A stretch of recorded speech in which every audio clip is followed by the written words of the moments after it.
رب العالمین والعاقبۃ للمتقین والصلاۃ والسلام علی سید الانبیاء والمرسلین اللہم انت السلام ومنک السلام وتبارکت یا ذا الجلال والاکرام ربنا افرغ علینا صبرا وثبت اقدامنا وانصرنا علی القوم الکافرین ربی اعنی علی ذکرک وشکرک وحسن عبادتک ربنا ظلمنا انفسنا وان لم تغفر لنا وترحمنا لنکونن من الخاسرین ربی اعنی علی ذکرک وشکرک وحسن عبادتک۔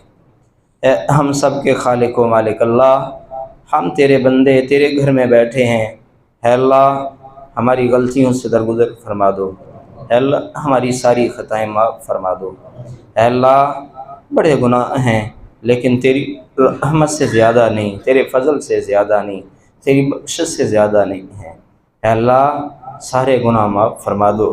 ہم سب کے سارے اللہ گناہ معاف فرما دو، اے اللہ ہدایت کے رستے پہ چلنے والا بنا دو، اے اللہ ہماری مشکلیں آسان کر دو، ہماری جائز حاجتیں پوری فرما دو، ہمیں بیماریوں سے یا رب نجات عطا فرما دو، اے اللہ ہمیں آپس میں اتحاد اتفاق نصیب فرما دو، مسلمانوں کو یا رب جھگڑوں فتنوں سے محفوظ فرما دو،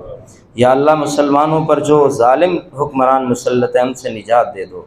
اے اللہ تیرا خوف رکھنے والے، تیرے دین کا علم رکھنے والے جو تیرے پسندیدہ لوگ ہیں، اے اللہ مسلمانوں کو وہ حکمران نصیب فرما دو، مسلمانوں کو اللہ وہ سپہ سالار نصیب فرما دو، اے اللہ پوری دنیا کے مسلمانوں کی مدد فرما دو، اے اللہ پوری دنیا کے مسلمانوں کی مدد فرما دو، یا اللہ بے چینیاں بے قراریاں ختم فرما دو، یہاں میرے ساتھ ہے اللہ دعا مانگنے والے بوڑھے جوان بچے ہیں، سب کے دلوں میں جو جائز خواہشیں ہیں جائز دعائیں ہیں وہ سب قبول فرما لو، اے اللہ پوری دنیا کے مسلمانوں کی دستگیری فرما دو، اے اللہ پاکستان کو بھی امن کا گہوارہ بنا دو، اے اللہ پاکستان کے